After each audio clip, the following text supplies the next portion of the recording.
நான் ஒரு புக்கில் படித்தேன். 50 வயசு ஆனால் துணையோட மாடிப்படியாக இருங்க, 60 வயசு ஆனால் அதை பிடிச்சிக்கிட்டு தான் இறங்கணும், 70 வயசு ஆனால் நீங்கள் நடக்கவே நடக்காதீங்க. நாங்கள் 72 வயசு நான் படியில் ஜம்ப் பண்ணி தான் இறங்குவேன். அரளி விலை குறித்த சாவாங்கன்னு ஒரு மருந்து இருக்கும்போது அந்த இலையை சாப்பிட்டு வாழுவாங்கன்னு ஏன் நம்ப மாட்டேங்கிறீங்க? நம்ம யோகா பண்ணிட்டீங்கன்னா உங்கள் மூச்சு அப்படியே மூச்சு வந்து தெரியாதவளை கூட கண்டுபிடிக்கலாம். நீங்கள் அப்படிலாம் ஏங்காமல் ஒன்றுமே இல்லாமல் கண்டுபிடிச்சிக்கலாம். இப்போ நிறைய பேர் ஓடுவாங்க, ஓடும்போது மூச்சு வாங்க, நடந்தாலே மூச்சு வாங்கும், சில பேர் ஓடினாலே மூச்சு வாங்காது இல்லையா? அப்போ என்ன காரணம்? இல்லை, முதுகு வலிக்கு நான் ஒரு துண்டை வச்சு பண்ணேன் சார். 2 நிமிஷத்தில் முதுகு வலி சரியாகும். உன் முதுகு வலி இருக்கா? இல்லை. யாரா இருந்தால் சொல்லுங்கள், 2 நிமிஷத்தில் நீங்கள் சரியாகிட்டு போகிறேன்.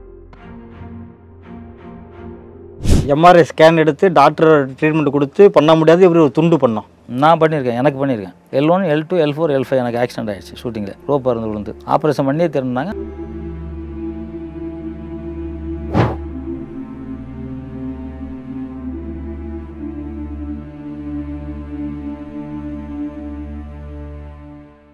ரியல் ஒன் நேயர்களுக்கு வணக்கம். இன்றைய சிறப்பு நேயர்களுக்காக நம்முடன் இணைகிறார் சண்டை பயிற்சியாளர், நடிகர், தயாரிப்பாளர், இப்படி பன்முகம் கொண்ட ஜாக்குவார் தங்கம் அவர்கள். வணக்கம் சார். வணக்கம். 200 வருஷம் வரைக்கும் வாழ்வுன்னு சொல்கிறீங்க இல்லையா? இது ஒரு சயின்ஸுக்கு எதிரான ஒரு விஷயமா தான் தெரியுது. ஏன் 300 வயசு வரைக்கும் இப்போ ஒரு பாட்டி இருக்காங்களே? இல்லை, எப்படி 200 வருஷம் வரைக்கும் நீங்கள் வாழ்வீங்க? ஏன் வாழ இதை வச்சு ஒரு சொல்கிறீங்க, ஒரு டார்கெட் நானே ஒரு ஃபிக்ஸ் பண்ணுறீங்க இல்லையா? ஒரு சிலர்னா ஒரு சித்தர்கள் தான் சொல்லிப்பாங்க, நான் வந்து இந்த இடத்துல இந்த நேரத்தில் ஜீவ சமாதி அடைவேன். சித்தர்கள் தான் ஒரு மேற்கோள் கட்டி அவங்க தான் சொல்லப்பட இருக்காங்க. நீங்கள் எப்படி சொல்கிறீங்க? அதை நானும் சொல்லுவேன். அது மாதிரி சொல்லலாம், சாத்தியமா? சாத்தியம்தான். ஏன் சாத்தியம் இல்லைங்கிறீங்க? ஏன் இது ஆமை எவ்வளோ நாள் இருக்குது? ஆனால் எல்லாமே இருக்கான்னு கேள்வி தானே? எல்லாமே இருக்கும், எல்லாமே இருக்கும். 200 வருஷம் வரைக்கும் மினிமம். 500 வருஷம் அது மேக்ஸிமம் தானே சார்? 500 குறைஞ்சது 350 இருக்குல்ல. நான் இல்லை, ஏன் நான் 7 வயசுலேருந்து 11 வருஷம் தான். அது வந்து தன்னோட மூச்சை வந்து வேஸ்ட் பண்ணுது, அப்படி வேஸ்ட் பண்ணிக்கிட்டே இருக்குது. ஆமாம் வந்து மூச்சை வேஸ்ட் பண்ணுறதில்ல, உள்ளே இழுத்துக்கும். ஆமாம், மனுஷனும் வேஸ்ட் பண்ணானா சீக்கிரம் போயிடுவான், வேஸ்ட் பண்ணானா இருப்பான், அவ்வளோதான். மூச்சு பயிற்சி தான், அதுதான் கடவுள். உள் மூச்சு, அந்த மூச்சை வந்து கும்பகத்தில் எவ்வளோ நேரம் நிறுத்த முடியுமோ. அது நமக்கு ஸ்டோர்ஸு கொஞ்சம் இருக்குது, நம்ம எந்தெந்த இடத்துல ஸ்டோர் பண்ணணுன்னு அந்த இடத்துல எங்கெல்லாம் ஸ்டோர் பண்ணணும். பேங்கில் அக்கௌண்ட் மாதிரி போட்டு வச்சுக்கணும், அவ்வளோதான். அதனால் எப்படி பேங்கில் அக்கௌண்ட் போடணுமான்னு யாரா கேட்க போகிறீங்க? நமக்கு உடம்புக்குள்ளே நிறைய இடத்துல இருக்குது, நுரையீரலில் பல லட்சம் இருக்குது நுரையீரல். அது மாதிரி மூளை வந்து எவ்வளோ இருக்குது, இங்கேருந்து போட்டால் எவ்வளோ 16,000 எவ்வளோ கிலோமீட்டருக்கு நரம்பு இருக்குங்கிறாங்க. அதெல்லாம் யாரும் இன்னும் வரைக்கும் கண்டே பிடிக்கல. அது மாதிரி நம்ம மூச்சை வந்து உள்ளே வந்து கும்பகத்தில் நிறுத்தி அது சம்மந்தமாக நம்ம பண்ணும்போது எப்படி 350 வருஷம் நார்மலாக வந்து ஆமை இருக்குதோ, இன்னும் கூட ஒரு பெரிய ஆமை இப்போ 300வது பிறந்தநாள் கொண்டாடினாங்க. நான் வச்சுருக்கேன், என்கிட்ட காமிக்கிறேன் பாருங்கள். இருக்காங்க நம்ம இதிலே 150 வயசுலலாம் 130 வயசுலாம் கேட்க வெட்டி நம்ம பார்த்துருப்போம். அவங்க குடும்பமே பெரிய குடும்பமாக இருக்கும். பாருங்கள், இந்த பாட்டிக்கு இவ்வளோ குடும்பம் அதிசயமாக காப்பாங்க, இவ்வளோ பேர் இருக்காங்கன்ட்டு. எல்லாமே வந்து தன்னோட மூச்சு பயிற்சியை கரெக்டாக வச்சு இந்த அணுக்கள் வந்து நம்ம அழிவில்லாமல் நம்ம அணுக்களை காப்பாற்றணும். அணுக்கள் காப்பாற்றுறதுக்குன்னா அதுக்குன்னா சில சாப்பாடுகள், இப்போ நீங்கள் சாராயம் குடித்தாலும் சரி, இல்லை சிகரெட் போக சுவாசம் பண்ணாலும் சரி, சிகரெட் குடித்தாலும் சரி, இந்த மாதிரி போடும்போது நம்ம அணுக்களுக்கு ஆட்டோமேட்டிக்காக அதுக்கு எதிர்ப்பு ஆகி அணுக்களே செத்து போயிடும், அது இருக்காது. நம்ம இல்லாமல் இருக்கிறதுக்கு நம்ம சுத்தமாக அந்த மாதிரி சொல்லலாம். அப்போ வந்து ஏன் நீங்கள் தண்ணி அடிக்க மாட்டீங்க அப்படிலாம் கேட்குறீங்களா? இது மாதிரி அடிக்காமல் எல்லாமே இருந்தால் நம்மளை வந்து அது வந்து நம்ம ஆயில் நீட்டிக்கிட்டே இருக்கும், அவ்வளோதான். அதுவும் இல்லாமல் நான் அன்னைக்கு என்ன வேகமாக சிலம்பம் சுற்றணும், அதே மாதிரி இன்றைக்கி வரைக்கும் சுற்றுறேன். நான் ஒரு புக்கில் படித்தேன். 50 வயசு ஆனால் துணையோட மாடிப்படியாக இருங்க, 60 வயசு ஆனால் அதை பிடிச்சிக்கிட்டு தான் இறங்கணும், 70 வயசு ஆனால் நீங்கள் நடக்கவே நடக்காதீங்க. நாங்கள் 72 வயசு நான் படியில் ஜம்ப் பண்ணி தான் இறங்குவேன், ஜம்ப் பண்ணி தான் ஏறுவேன். அப்போ எனக்கு அதுவும் நம்பிக்கை இருக்குது. அப்போ இருக்கலாம் அப்படிங்கிற நம்பிக்கை இருக்குது. அது இல்லாமல் 72 வயசில் நான் இப்போ எனக்கு வந்து டாக்டர் கலைஞர் ஐயா கிட்ட எடுத்த ஃபோட்டோவும் இப்போ உதயநிதி சார்கிட்ட எடுத்த ஃபோட்டோவும் ஒரே ஈக்குவலாக தான் இருக்கிறேன், அதே மாதிரி தான் இருக்கேன். அவர்கிட்ட எடுத்து எத்தனை வருஷம் பாருங்கள், ஃபஸ்ட்டு அவர் மீட் பண்ணும்போது எடுத்தது, இப்போ எடுத்துக்க ஃபோட்டோ பாருங்கள். முதலமைச்சரே கேட்டார், என்ன எல்லாரும் ஒரே மாதிரியே இருக்கீங்கன்னு கேட்டார். ஸோ அதுக்கு இருக்கேன்ல, ஏதோ ஒன்று இருக்குல்ல, இல்லைன்னா பல்லு கொட்டி இருக்கும்ல, பல்லு கொட்டல இல்லை. இல்லை, இது லாங் டைம் டூரேஷன் நம்ம வாழணும் அப்படின்னா மூச்சு பயிற்சி மட்டும்தான் காரணமா, இல்லை வேற ஏதோ? ஒழுக்கம் ரொம்ப முக்கியம். ஒழுக்கம், நீங்கள் ஒழுக்கமாக இருக்கணும். நீங்கள் மூச்சு பயிற்சி வேணும், ஒழுக்கம் வேணும். நீங்கள் அதுக்காக எல்லாத்தையும் மிஸ் தப்பாக உடம்பெல்லாம் கண்ணா பண்ணி கெடுத்துட்டு இன்றைக்கி இன்னும் ஒரு காய் சாப்பிட்டா உடனே இறந்துருவாங்க. என்ன காய் இது? அரளி விதை. அரளி விதை சாப்பிட்டா செத்துருவாங்கல்ல? அப்படி இல்லையா, குடல் வெந்து போகும் தான் சொல்லுவாங்க. சயின்ஸ் குடல் வெந்து போகும் தான் சொல்லுவாங்க. அரளி விலை குடிச்சா செத்துருவாங்க. முந்தாள் கூட நான் பேப்பரில் பார்த்தேன், அரளி விலை கழிச்சு ஒரு அம்மா செத்துட்டாங்கன்ட்டு. அப்போ அரளி விலை குடிச்சா சாவாங்கன்னு ஒரு மருந்து இருக்கும்போது அந்த இலையை சாப்பிட்டு வாழுவாங்கன்னு ஏன் நம்ப மாட்டேங்கிறீங்க? ஏன் நம்ப மாட்டேங்கிறீங்க? அதுமாதிரி சார், ஒரு மரத்தில் ஒன்று பாய்சன், ஒன்று வாழ்க்கை கொடுக்கும். எத்தனை மரம் இருக்குது? இல்லை, அரளியில் கேட்குறீங்களா? இதில் மொத்தம் மரம் எத்தனை மரம் இருக்குது? மரங்கள் 3000க்கு மேலே மரங்கள் இருக்குது. பல லட்சக்கணக்கில் மரம் இருக்குது சார், பல லட்சக்கணக்கு மரங்கள் இருக்குது. உயிரினம் எவ்வளோ இருக்குது? எவ்வளோ சார் இருக்குது உயிரினம்? அது நீங்களே சொல்கிறீங்க சார். இல்லை நீங்கள் சொல்லுங்கள் சும்மா, ஏன்னா நான் படிக்கவே இல்லை, நீங்கள் படிச்சிருப்பீங்க, சொல்லுங்கள். இல்லை ஒரு 1000 கணக்கில் இருக்கலாமா? 84 லட்சம் உயிரினம் இருக்குது மொத்தம். மீன் மட்டுமே 17,000 உயிரினம். அதாவது இப்போ நம்ம மனுஷன் ஆண் பெண் திருநங்கை திருநம்பி அர்த்தநாரீஸ்வரர் 5 நம்ம மனித வாழ்வில் 5 பேர் இருக்கும். அதே மாதிரி மரங்கள், செடி கொடி புல் பூண்டு, இப்போ அது மாதிரி அவ்வளோ இருக்குது. அதில் வந்து அது எல்லாமே ஏதோ ஒரு இதில் உயிர் வாழ்ந்துக்கிட்டு இருக்குது. ஏதோ அது அவங்களுக்கு தகுந்த மாதிரி ஆமை இத்தனை வருஷம், குதிரை எவ்வளோ வருஷம், யானை எவ்வளோ வருஷம், இது மாதிரி இருக்கு இல்லையா? அது மாதிரி மனுஷன் வந்து அந்த அரளி விதை சாப்பிட்டா செத்து போயிடுவாங்கிறது உண்மை. தம்பி சொன்னாப்புல அரளி விதை, நானும் எங்கள் ஊரெல்லாம் நிறைய பேர் அரளி விதை குடிச்சு செத்துருப்பாங்க. என்னென்னா அப்போல்லாம் விஷம் கிடையாது, மெடிக்கல் கிடையாது. அப்போ அரளி விதை குடிச்சு செத்துனாப்பாங்க. அரளி விதையே குடிச்சு சாகும்போது ஏன் ஒரு இலையை சாப்பிட்டு உயிர் வாழ முடியாதுங்கிறேன். ஒரு உயிரை எடுக்கிற இலை இன்னொரு பக்கம் உயிரை வாழ வைக்கும் இல்லையா? அந்த இலையை வச்சுருக்கேன், அவ்வளோதான். அதுதான் உண்மையான விஷயம், அவ்வளோதான். கண்டுபிடிச்சி வச்சுருக்கேன், அது சொல்லுவேன் கொஞ்ச நாள். இன்னும் இப்போ தான் சார் நான் யதார்த்தம் ஒரு ஆக்ஷனில் தான் டிவியில் சொல்ல ஆரம்பித்தேன். இப்போ அதை என்ன நெருக்கி கேட்டுக்கிட்டே இருக்காங்க, நான் அதை தயார் பண்ணிக்கிட்டே இருக்கேன். நான் அது கரெக்ட் தானே தரக்கட்டுப்பாடு கொடுக்குறதுக்காக எல்லாமே அது IAS முத்திரைக்காக நான் வெயிட் பண்ணிக்கிட்டு இருக்கேன். பண்ணிவிட்டு அது பக்காவாக கண்டிப்பாக வந்து வெளியிடுவேன். இப்போ மூச்சை வெளியில் விட்டால் தான் நம்மளோட ஆயுட்காலம் குறையுது அப்படின்றீங்களே. இப்போ தாம்பத்திய உடல் உறவில் ஈடுபட்டால் கூட நிறைய மூச்சு போகும். ஆமாம், அதிகமாக போகும். ஸோ அந்த இடத்துல எப்படி நம்ம கண்ட்ரோல் பண்ண முடியும்? அதுக்கு வந்து நீங்கள் பேங்கில் இப்போ ஒரு 1 கோடி ரூபா போட்டு வச்சுருங்க, 50 லட்ச ரூபா எடுத்துட்டீங்க. அடுத்து இன்னொரு கோடி போட்ட வேண்டியது தானே? 1 கோடி போட்டிங்க, 50 லட்சம் எடுத்துட்டீங்க, இன்னொரு கோடி போடுங்க, 1.5 கோடி ஆகும்ல. அதை மூச்சு பயிற்சி எடுத்தால் மட்டும் தானே? அதுதான் நான் சொல்கிறேன். நான் சொல்கிறேன் கரெக்டாக இருக்கா? பேங்கில் 1 கோடி போட்டு வச்சுட்டீங்க. இல்லை, அங்கே மூச்சு பயிற்சி அங்கே மூச்சு வராத அளவுக்கு ஏதாவது பண்ண முடியுமான்னு கேட்குறேன். இப்போ தாம்பத்திய உறவில் மூச்சு அதிகமாக விரையினதில் அதை அவங்க ஸ்பாட்டில் அதிகமாக கட்டு நார்மலாக ப்ரீத் பண்ண வாய்ப்பு இருக்கா? எல்லாமே பண்ணிக்கலாம் சார். நம்ம யோகா பண்ணிட்டீங்கன்னா உங்கள் மூச்சு அப்படியே மூச்சு வந்து தெரியாதவளை கூட பண்ணிக்கலாம் நீங்கள். அப்படிலாம் ஏங்காமல் ஒன்றுமே இல்லாமல் கண்டுபிடிச்சிக்கலாம்.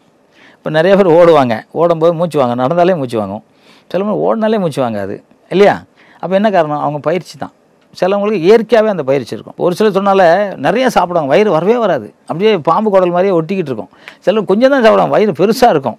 அது மாதிரி நம்ம பயிற்சி பண்ணும்போது அதுக்கான எஃபெக்ட் வேறு. பயிற்சி பண்ணாமல் யாருனா இருக்கலாம், இல்லைன்னு நம்ம சொல்ல முடியாது. அது இறைவன் கொடுத்தது. ஆனால் பயிற்சி பண்ணுனா நிச்சயமாக இருக்கலாம் அப்படிங்கிறது என்னோட. இப்போ உங்களோட 1.5 மணி நேரம் சீக்ரெட்டோட ட்ரிக்ஸான மூலிகை எது சார்? சொல்கிறேன். அதுதான் நான் வந்து தரக்கட்டுப்பாடுக்கெல்லாம் முறையாக கொடுத்துருக்கேன். எல்லாம் செக் பண்ணிவிட்டு நான் இல்லை, நீங்கள் இது பண்ணுறது வேறு, அந்த மூலிகையோட பேராக சொல்லலாம் இல்லையா? அதை தான் சொல்லக்கூடாதுங்கிறேன் சார். எனக்கு பயமே என்ன தெரியுமா? இல்லை, இப்போ மூலிகைனா நம்ம டெய்லி ரொட்டீன் லைஃப்பில் பார்க்குற மூலிகையா? இல்லை, அப்படி இல்லை. அது காட்டில் தான் கிடைக்கும், பறிக்கணும் போய். அதை தான் சார் பண்ண போகிறேன். நான் வந்து என்னென்னா பக்காவாக அதுக்குன்னு ஒரு இது பண்ணி நான் பண்ண போகிறேன். ஏன்னா அவ்வளோ 1.5 மணி நேரம்லாம் இல்லாமல் ஒரு 20 நிமிஷம் 30 நிமிஷம் மூலிகையாக வந்து கொடுக்க போகிறேன். ஏன் உங்களுக்கு மட்டும் 1.5 மணி நேரம், மற்றவங்களுக்கு 20? இல்லை, நீங்கள் நிறைய பேர் ஒருத்தவங்க அன்றைக்கி ஸ்டைலில் 1.5 மணி நேரம் செத்துருவாங்களா சார் அப்படின்னு கேட்டாங்க. இது நான் பயந்துட்டேன், என்னடா இல்லை ஒருவேளை நீங்கள் பொறாமையில் தான் நின்று மட்டும் தான் 1.5 இருக்கணும், உங்களுக்குலாம் அரை அந்த போதுன்றாங்க. அப்படி இல்லை சார். முதல்ல எல்லாரும் எப்படி இருக்காங்கன்னு முதல்ல பார்க்க வேண்டிய கம்பல்சரி இருக்குது சார். நானாக இருப்பேன். இல்லை சார், சித்தர்லேயே சொல்லியிருக்காங்க இல்லையா, யாம் பெற்ற இன்பம் பெருகை வையகம். அவங்கள ஃபாலோ பண்ணி வரவங்க நீங்களும் அப்படியே தான் சொல்லணும்ல. இப்போ நீங்கள் பிறந்த உடனே 1ஆம் கிளாஸ் தான் போயிருப்பீங்க. இப்போ LKG போகிறீங்களோ, போவாங்க. அப்புறம் தான் SLC போவீங்க, MBBS படிப்பீங்க, இன்ஜினியர் ஆவீங்க. நீங்கள் ஃபஸ்ட் எடுத்தோன்னே இன்ஜினியர் ஆக முடியாது, இப்போ MBBS படிக்க முடியாதுல்ல. அதாவது ஃபஸ்ட்டு நம்ம கொடுக்கும்போது இப்படி கொடுப்போம், அவங்கெல்லாம் முதல்ல கரெக்டாக இருக்காங்கன்னு பார்ப்போம், அதுக்கப்புறம் அடுத்த மேட்ரு போவோம். நீங்கள் இப்போவுமே எடுத்தோடனே 1.5 மணி நேரம் கொடுத்தா என்ன ஆகுது? அவன் பைத்தியம் முடிச்சு அலைஞ்சிட்டான், என்ன பண்ணுறது சார்? எனக்கு என்ன தெரியுமா பயம்? பாவம் சார், இந்த பெண்கள் நைட்டு வேலைக்கு போயிட்டு போகிறாங்க, இவனுக்கு கிண்டல் பண்ணுறானுங்க, அது பண்ணுறாங்க, குடிச்சிட்டு. நீங்கள் பார்த்தீங்கன்னா எனக்கு ஒரு பஸ்ஸை போய் இப்படி நிற்கிறான், என்னடா என் மேலே ஏற்றி விடா பசங்கிறான் இல்லையா? என்ன காரணம் சொல்லுங்கள்? குடி போதை. அப்போ அந்த மாதிரி இருக்கும்போது நம்ம இதெல்லாம் கொடுத்துட்டோன்னா என்ன நடக்க நினச்சி பாருங்கள். ஒரு கணம் நினச்சி பாருங்களேன். நான் நினச்சி பார்க்குறேன் சார், அதனால தான் நான் அதை மறைக்கிறேன். இப்போ கூட நான் இதை சொல்லணும்னு சொல்ல, வெளியில் எனக்கு அந்த யதார்த்தமாக பேசிக்கிட்டு இருக்கும்போது சொன்னது அது இவ்வளோ பெருசாகும்னு நான் நினைக்கவே இல்லை. அது பெருசாகிடுச்சு. அதனால் இப்போ வந்து நான் வந்து வேறு இக்கட்டான சூழ்நிலை நிறைய பேர் எனக்கு ஃபோன் பண்ணுறதுனால இப்போ பாருங்க 50 ஃபோன் வந்திருக்கோம், சைலண்ட் போட்டுருக்கோம், அவ்வளோ ஃபோன் வந்திருக்கும். யாரோ ஃபோன் பண்ணி கேட்டுக்கிட்டு தான் இருக்காங்க, இது தான் கேட்குறாங்க. ஃபுல்லாக இதை வச்சு தான் பேசுகிறாங்க. இல்லை, இது கேட்குறாங்க சார். இந்த முதுகு வலிலாம் கொஞ்சம் சரி பண்ணி விட்டேன். முதுகு வலி இல்லை, முதுகு வலியில் கூட ஒர்க் அவுட் பண்ண முடியாத ஒரு பிரச்சனை இருக்கும் இல்லையா? ஸோ இதை க்ளீன் பண்ணிட்டா அதுக்கு தன்னால் க்ளீன் ஆகிடும். இல்லை, முதுகு வலிக்கு நான் ஒரு துண்டை வச்சு பண்ணேன் சார். 2 நிமிஷத்தில் முதுகு வலி சரியாகும். ஒரு முதுகு வலி இருக்கா? இல்லை. யாரா இருந்தால் சொல்லுங்கள், 2 நிமிஷத்தில் நீங்கள் சரியாகிட்டு போகிறேன். இல்லை, முதுகு வலினா நீங்கள் எப்படி சொல்லுங்கள்? ஃபைனல் கார்டில் இருக்க L1 L2 அதை வச்சு சொல்கிறீங்களா? ஆமாம், L1 L2 L4 L5லாம் இருக்கு இல்லையா? அந்த இடத்துல இருக்க முதுகு வலி இங்கே வரைக்கும் வலி சரியாயிடும். MRI ஸ்கேன் எடுத்து டாக்டர் ட்ரீட்மெண்ட் கொடுத்து பண்ண முடியாது, இப்படி ஒரு துண்டு பண்ணோம். நான் பண்ணியிருக்கேன், எனக்கு பண்ணியிருக்கேன். L1 L2 L4 L5 எனக்கு ஆக்சிடென்ட் ஆகிடுச்சு ஷூட்டிங்கில், ரோப் இருந்து விழுந்து. ஆப்ரேஷன் பண்ணியே திரும்பினாங்க. நான் அட்மிட் ஆனால் நான் ஆப்ரேஷன் பண்ண மாட்டேன், ட்ராக்ஷன் போடுறேன்னாங்க. ஓகேன்ட்டேன். ஆனால் ட்ராக்ஷன் போட்டால் வலி தாங்க முடியாதுனாங்க. நான் எவ்வளோ வலியானு தாங்க வேணாம். ஆனால் உண்மை தான், 1 மணி நேரத்தில் வலி பிச்சு உதறிச்சு. ஆனால் நான் தாங்கிட்டேன், சிரிச்சுக்கிட்டே இருந்தேன்.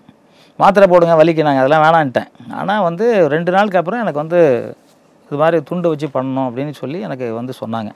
இல்லை அதில் இருக்க தேய்மானத்தையும் சரி பண்ண முடியும்னு சொல்கிறீங்களா? ஜஸ்ட் ஒரு விலகல் இல்லை ஒரு விலகல் தேய்மானம்னா அதுக்கு சித்தாவில் மருந்து, ஆகப்பட்ட மருந்து இருக்குது. தேய்மானம்லாம் நீங்கள் முருங்கை சாறு குடிங்க சார், உங்களுக்கு தேய்மானமே வராது. இல்லை தேய்மானத்துக்கான ஒரு காரணமும் சொல்லப்படுது சார். தொடர்ந்து செக்ஸில் ஈடுபட்டு வந்தால் கூட ஒரு தேய்மானம் ஆகுதுன்னு சொல்லிட்டு சொல்கிறாங்களே. செக்ஸ் பண்ண எப்படி சார் உடம்புல எலும்புலாம் தேய்மானம்? என்ன சார் புதுசு கேள்வியாக கேட்குறீங்க? அப்போ எலும்பு தேயாதா சார்? எப்படி சார் தேயும்? எப்படி தேயும்? இப்போ நீங்கள் மரம் கூட தேய்ச்சி இதாக இருக்கும், செவுறு கூட இப்படி நடந்து அழுக்காக இருக்கும். ஆனால் முட்டி வந்து 200 வயசு வரைக்கும் அப்படியே இருக்கும், தேயாது. என்ன சார் எந்த இது பண்ணலாம் உங்களுக்கு முட்டி தேஞ்சிச்சு, அதனால தான் உங்களுக்கு படிக்க நடக்க முடியல, உங்களுக்கு அங்கே தண்ணி இதுவாயிடுச்சு, அதனால தான். என்ன சார் முட்டி யார் எலும்பு டிப்ரெஷன் இருக்கே சார் சயின்ஸை பொறுத்த வரைக்கும். சார் தெரிஞ்சு யாருக்கு சார் தெரிஞ்சு? எலும்பு தேய்மானன்றதே கிடையாதா? எனக்கு தெரிஞ்சு இல்லை சார், உங்களுக்கு தெரிஞ்ச எப்படியே தெரியல. முட்டி வலி இருந்திருக்கும், அதை வந்து லிக்விடு அவங்களுக்கு இல்லாமல் போயிருக்கும், அதனால வலி இருக்குமே ஒழிய தேஞ்சி போய் எலும்பே இல்லாமல் போயிடுச்சுன்றீங்க. யாருக்கா பார்த்துருக்கீங்க எலும்பு இல்லாமல் போய்? எலும்பு இல்லாமல் போயில, ஒரு தேய்மானம் இருக்குன்னு சொல்கிறாங்களே. அந்த லிக்விட் இருக்கா சார் உடம்புல, அங்கே போய் லிக்விட் இல்லைன்னா அது வந்து உரசும், அந்த உரசும் போது அந்த வலி வரும். அந்த லிக்விடுக்கு என்ன பண்ணுங்கிறது தான் அது வஜ்ராசனம் பண்ணாலே நமக்கு வந்து நிறையா லிக்விடு வந்துடும். யார் பண்ணுறா? ஒருத்தர்கிட்ட நான் சொன்னேன் அன்றைக்கி, முட்டி வலினார், வஜ்ராசனம் பண்ணுங்க. டைம் இல்லைண்ணே அப்படின்னாரு. ஹாஸ்பிட்டலில் ஊசி போட்டுங்க அப்படின்னா, இல்லை ஆப்ரேஷன் பண்ணிங்க, அவ்வளோதான். டைம் இல்லைன்னா என்ன பண்ண முடியும்? அவர் உயிர் அவருக்கு காப்பாற்ற டைம் இல்லைங்கிறார், நான் என்ன பண்ணணும்? வேறு ஒன்றும் பண்ண முடியாது போங்க சார்ன்ட்டேன். சொல்லவே இல்லை, இலை கூட சொல்ல மாட்டேன்ட்டேன். அதெல்லாம் டைம் இல்லை. டைம் இல்லாத நீ ஏன் வராங்க? நீ தான் டைம் இல்லையே, அங்கே போகிறதுக்கு தான் டைம் இருக்குது, டைம் இல்லை அதுக்கெல்லாம் எக்ஸசைஸ் பண்ணுறதுக்கு. ஸோ சராசரி 120 வயசு வரைக்கும் யார் சார் இருக்கா? அப்போ அதை சொல்லுங்கள் முதல்ல. மனுஷனுக்கு 120 வயசு அந்த காலத்தில் வந்து சித்திர பெருமான்கள் வாழ்ந்துருக்காங்க. நம்ம அந்த காலத்தில் ராஜராஜ சோழலாம் போய் கத்தி பார்த்தீங்கன்னா என் ஹைட்டுக்கு இருக்குது கத்தி, நம்மளாம் இப்போ தூக்கவே முடியாது. அவர் தூக்கியிருக்காரு, 7 அடி இருந்திருக்காரு. இப்போ 5 அடி ஆகிட்டோம், இன்னொரு நாளாக 3 அடி ஆகிடும். ஏன்னா நம்ம வந்து அந்த சாப்பிடல எல்லாமே கோட்டை விட்டோம், எல்லாமே வந்து பழைய சாப்பாடுகள்லாம் சாப்பிட்றதே இல்லை. என்னமோ அதுன்றான், என்னமோ சொல்கிறான், அதெல்லாம் சாப்பிட்டு உடம்பெல்லாம் போயிடுது எல்லாருக்கும். சாப்பாடை நல்லா கரெக்டாக சாப்பிட்ணும், ஒழுக்கமாக இருக்கணும், தொடர்ந்து எக்ஸசைஸ் பண்ணணும், தொடர்ந்து யோகா பண்ணணும், எல்லாம் நம்மளால் முடியும், அவ்வளோதான். அதாவது விந்து உடனே வெளியேறாமல் இருக்க எந்த பொசிஷனில் செயல்பட்டால் கரெக்டாக இருக்கும் சார்? எந்த பொசிஷனில் சார் எந்த பொசிஷனில் இது பண்ணோன்னே உலகமே தெரியும் சார். எந்த பொசிஷனில் பண்ணோன்னே உலகத்துக்கு ஃபுல்லாக தெரியும். இதுக்கும் சம்மந்தமே இல்லை, அதுக்கும் சம்மந்தமே இல்லை. அது பயிற்சி பண்ணணும், அவ்வளோதான். இல்லை பொசிஷனுக்கா இல்லை வராமல் இருக்கவா? வராமல் இருக்குது, பயிற்சி பண்ணணும். ஒன்றும் இல்லை சார், நீங்கள் இப்போவும் சொல்கிறேன், நீங்கள் வாங்க, இல்லை யாரோ ஒரு ஆளை அனுப்புங்க, பயிற்சி கொடுக்குறேண்ணா. என்ன சார் நீங்கள் சொல்லுங்கள். ஆமாம் ஜாகவாத்தங்க சொன்னார், உண்மையிலே ஆச்சரியமாக இருக்குது அப்படின்னு நீங்கள் சொல்லுங்கள். நான் சொன்னால் நீங்கள் நம்புவீங்களா? இல்லை நீங்கள் ஃபஸ்ட்டு ஒரு 2 பேர் சொன்னீங்களா சார், அவங்க சொல்ல வைங்களா ஃபஸ்ட்டு ஒரு டெஸ்ட் முடியல அவங்களால? வேணால் சொல்ல வைக்கிறேன், நான் கேட்டு பார்க்குறேன், சொல்ல வைக்கிறேன். இப்போ கூட ஒரு அம்மாவுக்கு ஒரு இதுக்கு சொன்னேன்ல, அவங்க வீடியோவே எடுத்துருக்காங்க. இப்போ கூட சொன்னேன் உங்கள்கிட்ட, வேணால் காமிக்கிறேன். ஆனால் போட வேண்டாம், ஏன்னா லேடிஸ் இல்லையா, போட வேண்டாம். அவங்க அம்மா அழுது வேணா இருக்குது, அது வேணால் பாருங்க. அதுவும் வந்து பெரிய விஷயந்தான். ஏன்னா கட்டி சரியாக போச்சுங்கிறது எனக்கு அவர் சொன்னது, அது சொன்னேன். நிறைய விஷயங்கள் அப்படி பண்ணியிருக்கேன் சார், பிரமிப்பாக நீங்கள் நம்பவே முடியாத விஷயம் நிறையா நான் பண்ணியிருக்கேன். எல்லாமே ஆதாரத்தோடு எனக்கு பேசியிருக்காங்க, எல்லாமே என்கிட்ட வச்சு ரெக்கார்டாகவே வச்சுருக்கேன் நான். சரி இப்போ இல்லைன்னா என்றைக்கோ ஒரு நாள் போடலாம், அவங்க அனுமதியோட. யாரும் அனுமதி இல்லாமல் போட்டக்கூடாது இல்லை.